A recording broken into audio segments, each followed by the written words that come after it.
Being one of the most influential novels of the 20th century, Orwell's dystopian world could provide a ton of interesting opportunities for an interactive video game. I recently reread the book and had a light bulb moment when it occurred to me, why hasn't there been a game based on 1984? And really, why hasn't anyone attempted to make a game that encapsulates the same feelings as this classic novel?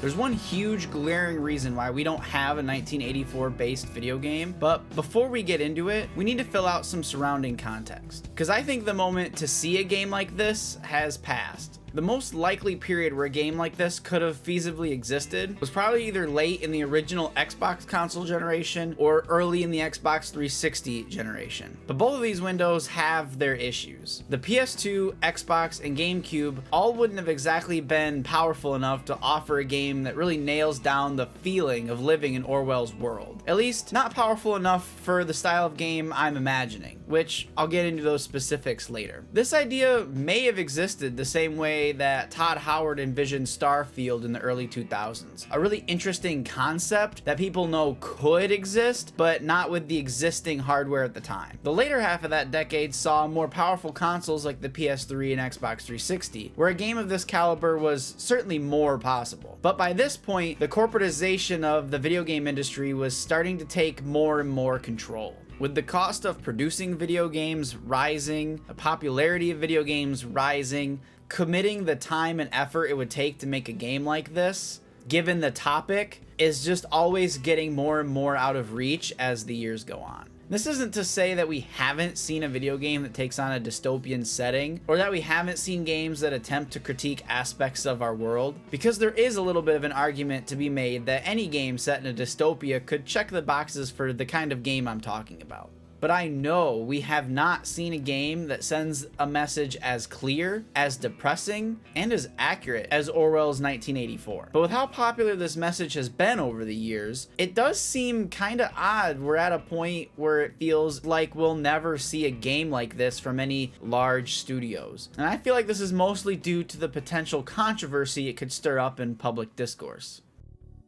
We're in a time where all media seems to exist in this binary of woke or problematic, and everyone feels required to take an ideological stance on which pieces of media fit their political views, and anything that doesn't neatly fit in their box is cast aside and considered bad in taste. Have we ever stopped to think that we've gotten too political? And I mean that maybe when we operate in this way, it's not the art or the artist who are going out of their way to inject politics in their games.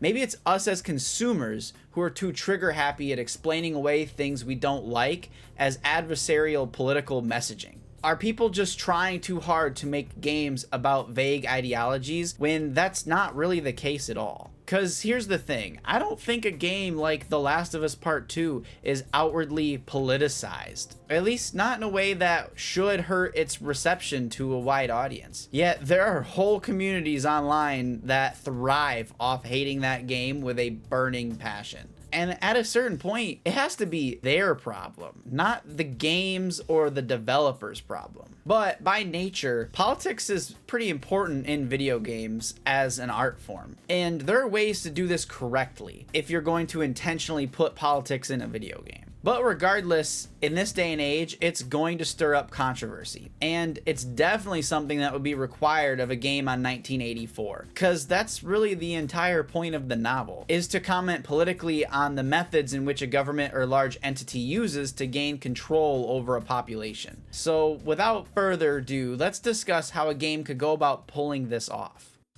There are so many potential ways to make a game like this, from the style of gameplay, to how much the book's narrative it could contain, to how much player choice could be involved with the game and its narrative. My preferred game would be larger, something made by a AAA studio with the resources to really flesh these ideas out. I think a game like this could provide interesting gameplay from either first person or third, possibly even a top-down view for the sake of keeping size at bay, if, say, an indie studio or something were to attempt this. When I imagine this game from a top-down perspective, I think of it more from an indie point of view, because that keeps the size a bit smaller. And really, seeing an indie developer do something like this may be the most realistic way we could get a game like this. because like I established before, I'm not sure if a larger developer would ever take on the idea of making a 1984 game. I think it'd be cool to see a game use the approach of the 12 minutes game, but on a larger scale. 12 minutes is a small, thrilling narrative that takes place in a single apartment. You play as a man going through a condensed version of Groundhog Day, as he repeatedly relives the same 12 minutes over and over again.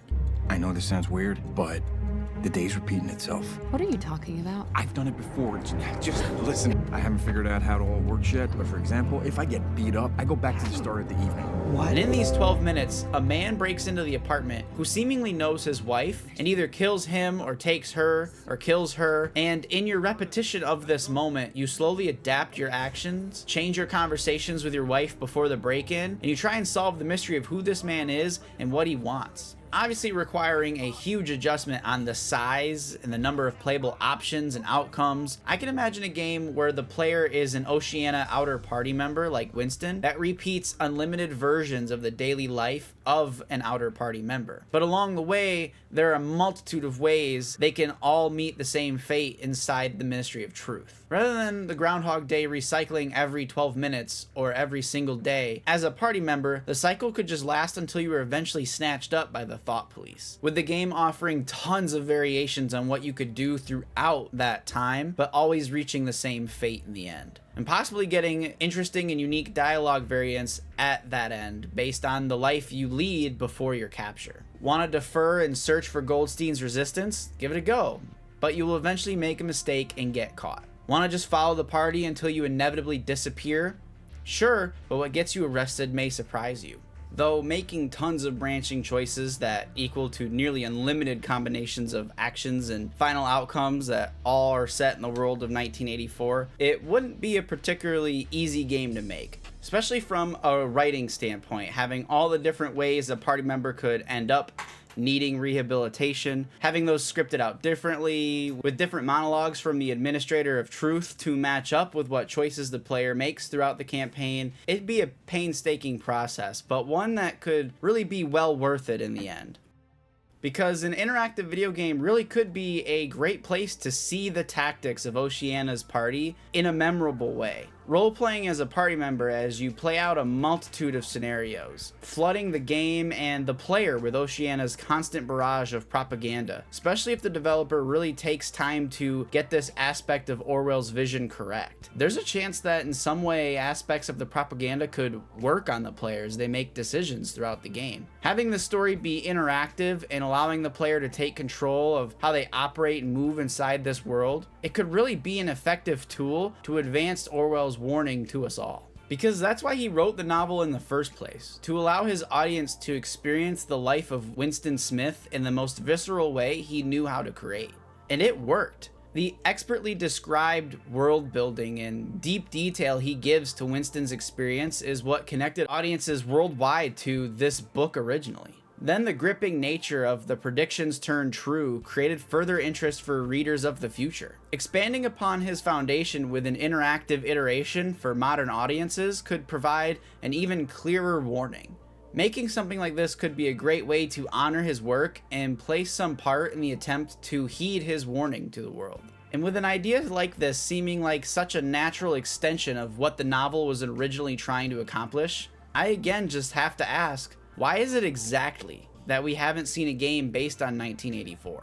Thanks for watching.